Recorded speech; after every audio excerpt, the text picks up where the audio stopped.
Bom dia, ouvintes da Rádio Assunção Cearense. Bom dia, internautas do blog do Edson Silva. Estamos começando agora o nosso programa, o blog do Edson Silva, na Rádio Assunção Cearense. O presidente Lula falou agora há pouco, na manhã de hoje, sobre o resultado da última reunião ministerial que ele comandou na semana passada, para dizer da sua satisfação sobre o resultado do encontro com os seus ministros. Vamos ouvi-lo. Foi a melhor reunião que eu já fiz, porque eu queria ouvir todos os ministros e ministras, eu queria ouvir aquilo que eles fizeram, aquilo que eles estão se propondo a fazer, e o que falta para eles entregarem a proposta completa daquilo que vão fazer até dia 31 de dezembro de 2026. Eu, na verdade, ouvi 40 discursos, porque além dos ministros falaram o presidente do BNDES, o presidente da Petrobras e o presidente da Caixa Econômica. Só não falou o Banco do Brasil porque estava viajando. Mas falou o Banco do Nordeste também, o Paulo Câmara falou. Olha, e foi muito interessante porque a gente deu uma harmonizada na equipe do governo, ou seja, porque muitas vezes a gente não se reúne, cada um começa a falar uma coisa, cada um começa a responder alguma fofoca de jornal. Então é importante harmonizar a linguagem do governo em torno de um objetivo único, que é fazer o Brasil estar certo. Então a reunião para mim foi extraordinária, foi excepcional.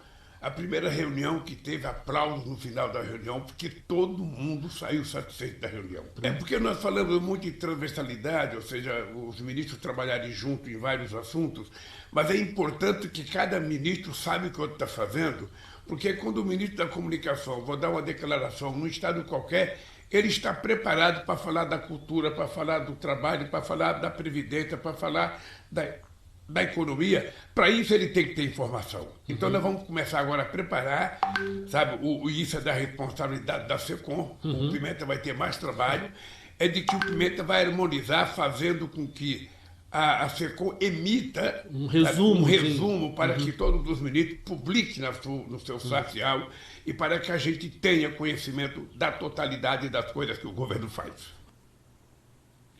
Bom, a Assembleia Legislativa cearense ainda está silente, caladinha, quanto ao comportamento do deputado João Jaime, que, na semana passada, participou de uma votação em sessão da Assembleia, deitado numa cama e sem camisa. Não deu para ver o resto do corpo do deputado, para se constatar mesmo que ele estava apenas sem camisa. A mesa diretora da Assembleia já deveria ter vindo a público para não apenas lamentar o episódio que serviu de chacota, mas também para dizer das providências adotadas para que isso não mais ocorra. Sem uma reação da mesa da Assembleia, o caso João Jaime vira um precedente perigoso. E quem sabe, noutra oportunidade, não apareça um deputado sentado num vaso sanitário ou até mesmo nu no curso de uma sessão ordinária.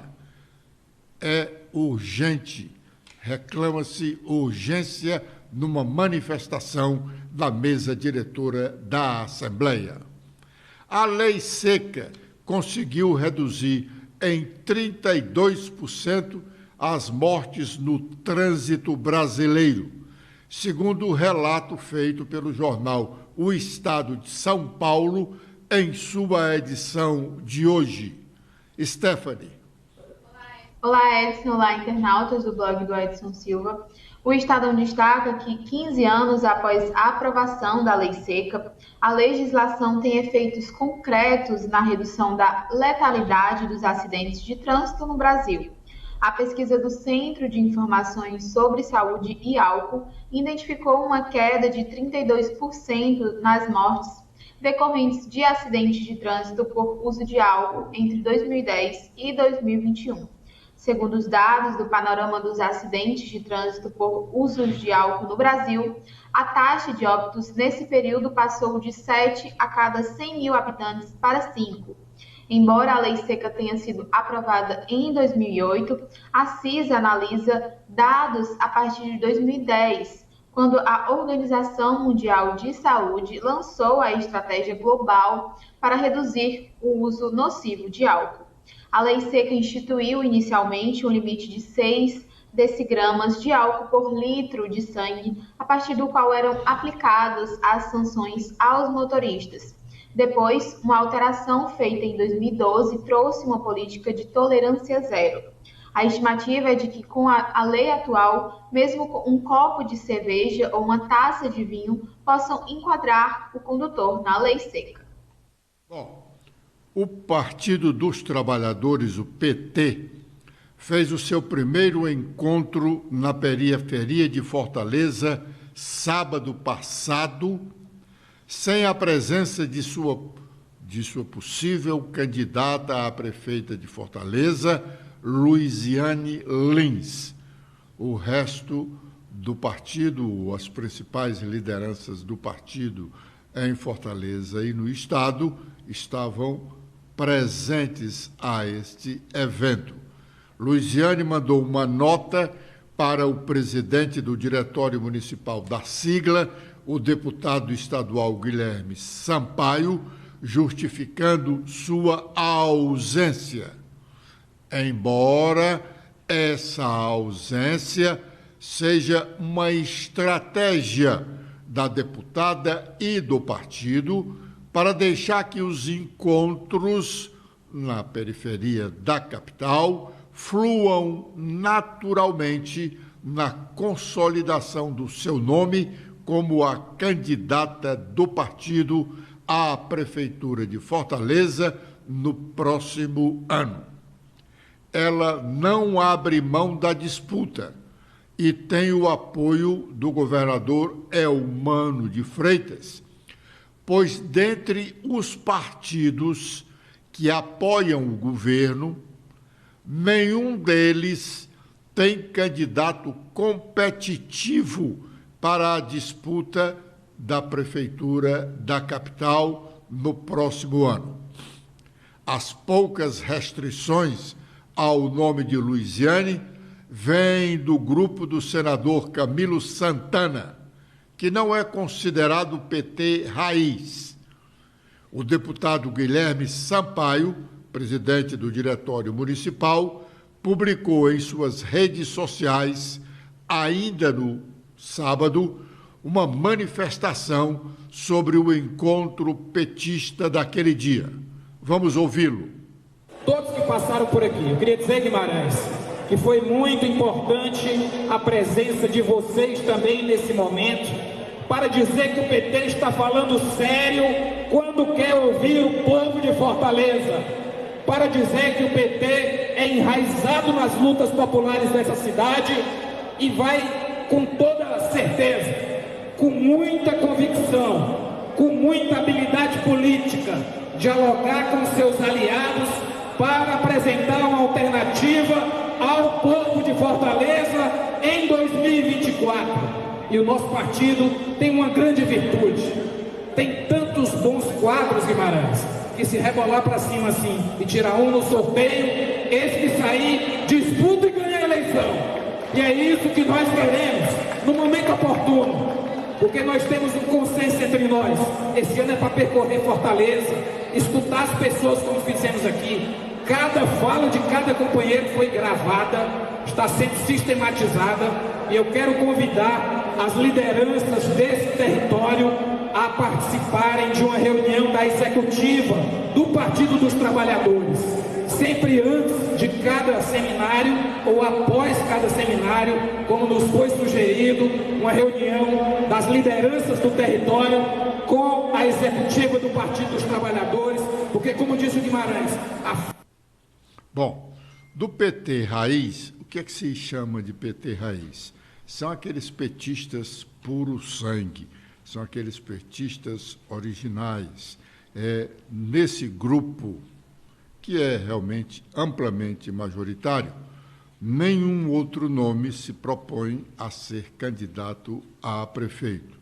Daí a facilidade de homologação, no momento oportuno, do nome da ex-prefeita Luiziane Lins, que está, inclusive, disposta a ir para uma disputa interna no partido, que eu admito não haverá, para ter o seu nome referendado para a disputa de 2024. Sobre o encontro do PT de Fortaleza no último sábado, merece registro o pronunciamento do deputado federal José Guimarães, que, com Luiziane, comandam o PT no Ceará.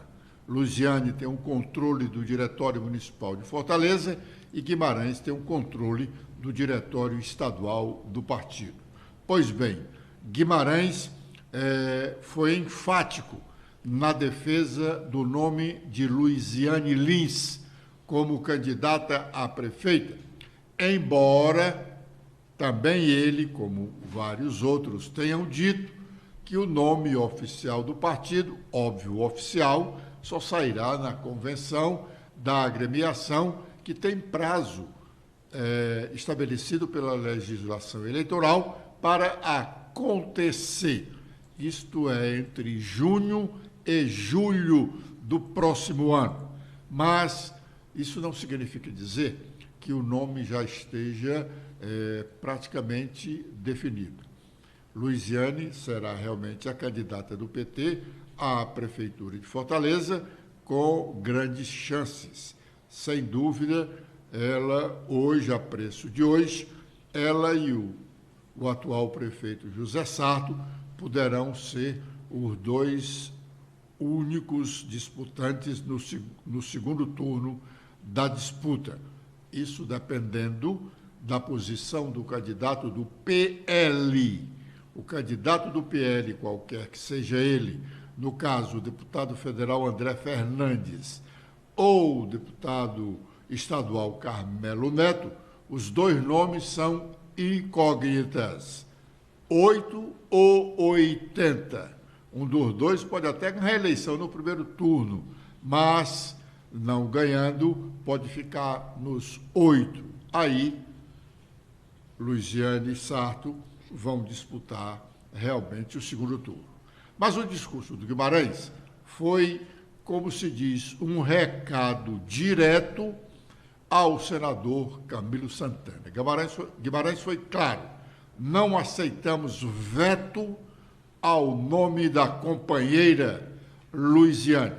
E só quem admite-se a possibilidade de apor veto à candidatura de Luiziane é Camilo, porque Camilo gostaria que fosse o candidato do PT, o hoje pedetista, que é o presidente da Assembleia Legislativa, que eles trabalham para se filiar ao PT com essa possibilidade. Mas Guimarães, em seu discurso, já eliminou qualquer possibilidade nesse sentido. Agora é o momento de sabermos quais as nossas manchetes. Letícia. Olá, Edson. Olá a todos que acompanham o nosso programa de hoje. Com as atualizações feitas no nosso site, temos que a CPMI ouve, nesta terça-feira, amanhã, o ex-diretor da PRF, Silvinei Vasques. A relatoria de Elisiane Gama quer ouvir explicações acerca das blitz ocorridas em rodovias federais no dia 30 de outubro de 2022, que foi o dia de segundo turno das eleições, principalmente na região aqui do Nordeste, que concentra a maior parte dos eleitores do então candidato à presidência, Luiz Inácio Lula da Silva. O Ministério Público do Ceará ajuiza a ação para que a Etufor torne pública a relação de servidores e remuneração em portal da transparência. Na ação recebida pelo Poder Judiciário no dia 14 de junho, o Ministério Público cobra que a Justiça determine que a empresa torne pública em até 60 dias a relação de todos os servidores do órgão, bem como suas respectivas remunerações, sob pena de multa diária de R$ 1.000. Ministro do TSE, Raul Araújo, anula drible de competência para Lava Jato processar Delcídio do Amaral. O ministro do TSE aceitou esse recurso especial eleitoral ajuizado pelo ex-senador para anular essa tentativa de devolver uma ação penal à 13ª Vara Federal de Curitiba, que foi sede da Lava Jato. Esse caso envolve denúncia por fraude na compra pela Petrobras de uma refinaria nos Estados Unidos, feito pelo grupo de procuradores de Curitiba. E termina na quarta-feira, dia 21, prazo para pagamento da taxa do Enem deste ano. Segundo o INEP, para pagar pode ser feito por Pix e o candidato pode acessar o QR Code que consta no boleto. Com os destaques nacionais, iniciando pelo Estadão, a principal manchete sobre economia. O presidente da CNI diz que não há nenhuma atividade econômica que possa pagar os juros cobrados hoje. Robson Braga de Andrade critica o custo do dinheiro, pede uma outra visão do Banco Central sobre a economia brasileira e diz que pacote do governo para o setor automotivo terá efeito pequeno. Com os destaques do Globo, temos na manchete principal sobre o melhor que já fiz, diz Lula em live sobre sua reunião ministerial que deu uma harmonizada na equipe do governo. No final do dia, o presidente viaja à Europa para cumprir agendas oficiais. E com as últimas da Folha de São Paulo, temos que o TSE deve refutar a tese que absolveu Dilma e Temer e julgar todo o contexto golpista ligado ao ex-presidente Bolsonaro. O tribunal dá indícios de que julgará o comportamento do ex-presidente para além da reunião de embaixadores. Muito bem. O deputado Renato Rosendo estava fora do país, participando de um evento internacional sobre direitos humanos lá em Estocolmo, quando o jornal Folha de São Paulo, e nós destacamos isso aqui na semana passada, quando o jornal Folha de São Paulo, na segunda-feira da semana passada, denunciou casos de torturas aqui no estado do Ceará, na Secretaria Penitenciária. A secretaria que cuida dos presídios do estado do Ceará. A matéria do jornal Paulista dizia que estava sendo desenvolvida aqui no Ceará, estava sendo praticada aqui no Ceará, uma modalidade de tortura que quebrava os dedos das mãos de alguns dos presos. E isso, essa prática tinha nascido lá no Rio Grande do Norte, quando, por acaso, o nosso secretário hoje aqui da administração penitenciária era secretário de pasta de igual responsabilidade lá no vizinho estado. Pois bem, Renato Rosendo estava fora.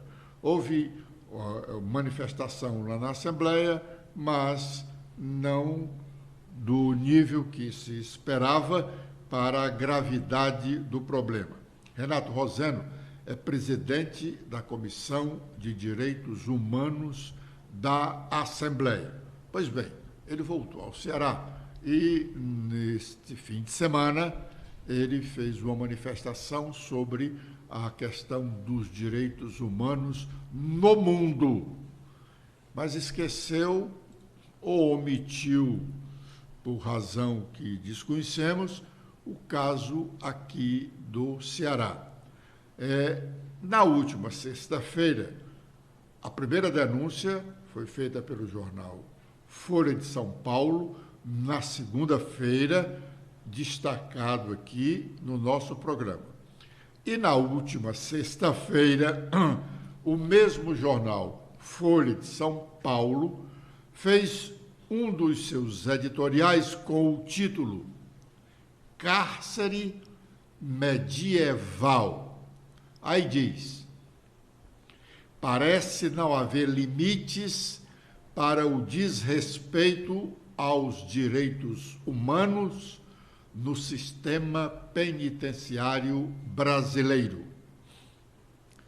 Em setembro de 2022, autoridades cearenses constataram que 72 presos haviam sido espancados por agentes de segurança do presídio de Itaitinga, em Fortaleza. Ainda mais grave, em parte dos casos, a fratura dos dedos das mãos foi utilizada como um método de tortura, revelando uma rotina de violência contra condenados que estão sob custódia do poder público. A prática, chamada de procedimento pelos agentes, é recorrente nas prisões do Estado, conforme a Folha noticiou.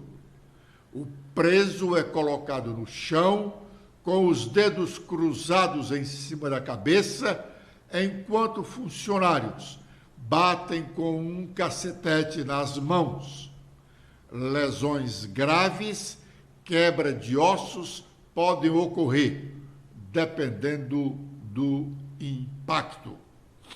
O crime não é exclusivo do Ceará. Segundo peritos do Mecanismo Nacional de Prevenção e Combate à Tortura, a técnica já foi documentada em ao menos outros 4 estados: Rio Grande do Norte, Roraima, Amazonas e Pará.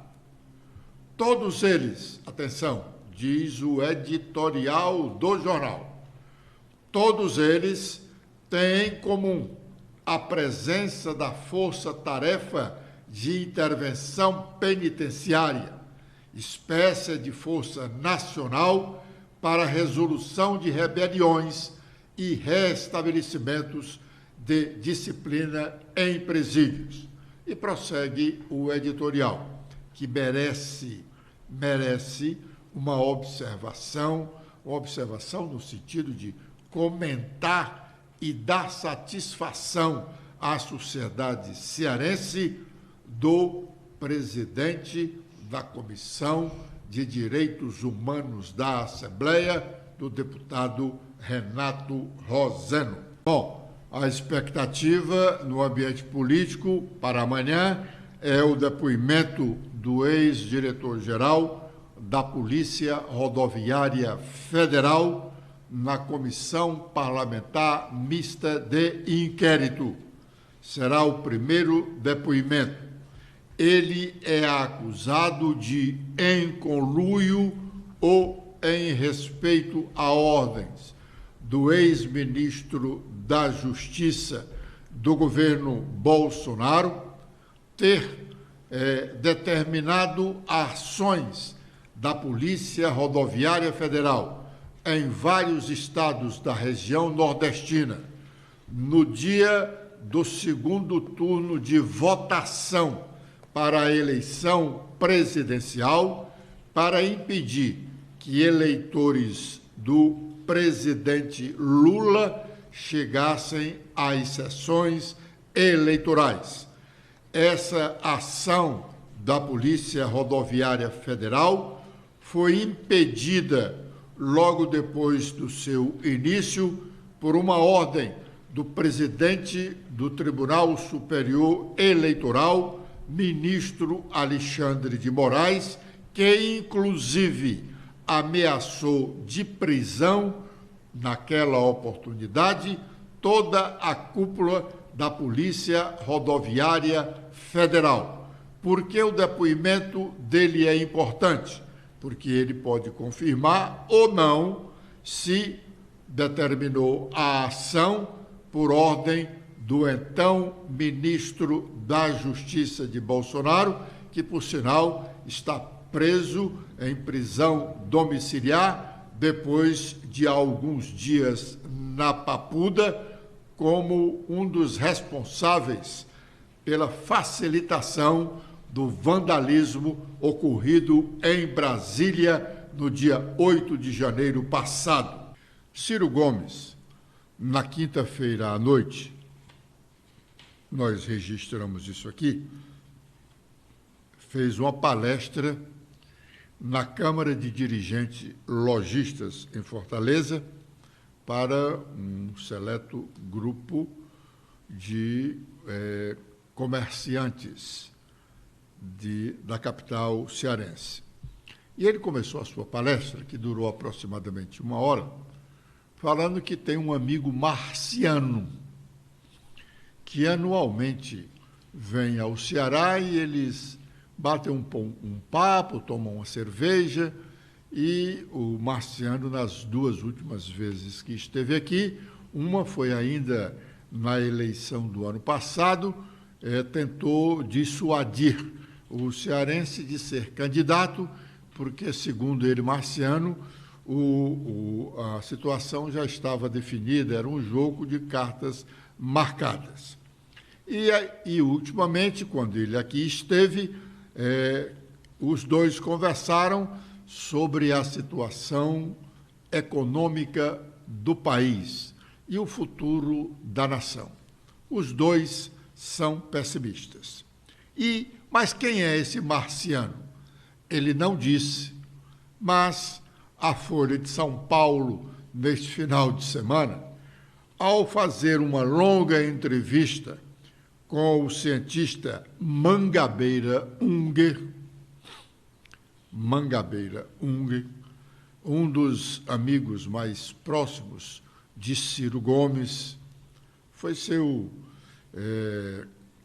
professor em Harvard, tem trabalhado politicamente com ele nas últimas eleições presidenciais. Pois bem, nessa entrevista de Mangabeira Unger à Folha de São Paulo, ele, Mangabeira, diz, em outras palavras, no vocabulário mais rebuscado, o que disse Ciro Gomes na quinta-feira para os comerciantes de Fortaleza. Em resumo, Mangabeira disse que a elite política brasileira não quer fazer mudanças. Segundo ele, Lula está dormindo ainda no passado, portanto, não renovará. E a tendência do país é continuar como está, em situação de penúria. O país não aproveita as suas riquezas naturais. Isso Ciro enfatizou em mais de uma oportunidade. O país está com o seu parque industrial aos frangalhos e não há perspectiva de recuperação. Portanto, o marciano do Ciro é o Mangabeira Unger. E uma das perguntas que ele respondeu lá na entrevista é que a pergunta é: o senhor foi conselheiro do Ciro Gomes nas últimas campanhas presidenciais. Tem falado com ele? Claro, é um amigo muito próximo. Passou agora 1 mês e meio comigo lá em Cambridge, onde fica a Universidade de Harvard. Mas agora não estou falando pelo Ciro. Ele fala por si mesmo. E prossegue. Vou começar a procurar também as lideranças de direita. Estive com o MBL, Movimento Brasil Livre, e depois, quando voltar ao Brasil, vou a Brasília para conversar com outros políticos. Quero falar com todos, porque essa taxonomia de direita e esquerda no Brasil perdeu o seu sentido. O PT é esquerda? Pergunta. E ele mesmo responde, o PT é o açúcar. Pois bem, essa história de direita e esquerda, o Maluf, no auge da sua vida política, dizia que isso era sinal de trânsito, direita e esquerda. Obrigado pela audiência dispensada. Amanhã, às 11h45, com a proteção de Deus, estaremos de volta. Letícia. Eu também faço meus agradecimentos a todos que acompanharam o nosso programa de hoje. Espero revê-los amanhã. Até lá!